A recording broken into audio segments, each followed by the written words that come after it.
February 2010. Dear Anne. Dear Anne. Dear Anne. It is snowing today and freezing cold outside. Another day. It is hard to understand why the world keeps moving forward after so many innocent people were killed. I can't imagine going through what you did. Handling your experiences at my age would be something I couldn't bear, and it amazes me that you coped so well with such a hard time. One thing I'll never be able to comprehend is how a life could change so drastically within a day as yours did. If I get to talk to you, I would tell you how sorry I am that you were deprived such rights that were meant to be yours. I can't even begin to imagine the hardships and scary moments you spent while hiding and at the camps.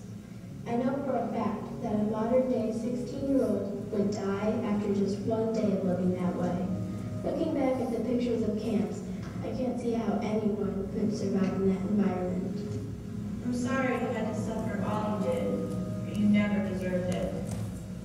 I cannot even imagine seeing my friends disappear, as you did every day, with much trembling fear. You are brave beyond how I could ever have been, and I wish I could be the same within. I find that the more I hear about you, the more impressed I am with how optimistic and caring you remain. But it would have been easy to resort to fear and hatred. I'm surprised that despite all the evil around you, the idea that people are still good at heart remained. It's amazing that out of such a tragic event involving the careless slaughtering of millions, one small teenage girl was able to make such a mark. When Hitler was killing so many Jews, making them nameless and worthless, your spirit lived on.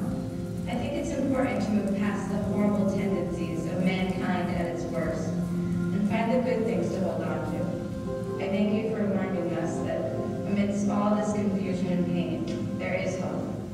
When you were a child, the world was not at peace. You had to stay in hiding, share belongings, and your space with strangers. You had to fight for food, and your life for that matter. If you could only see the way the world has changed. I can only pray for things, that I am free on this earth, that I never faced discrimination from my birth. The only free feeling that you could see was the living, beautiful, liberating sight of a tree. The story of your life is truly inspiring and makes me thankful for what I have. Although you might have been affected so little, you have affected many more than you could ever dream.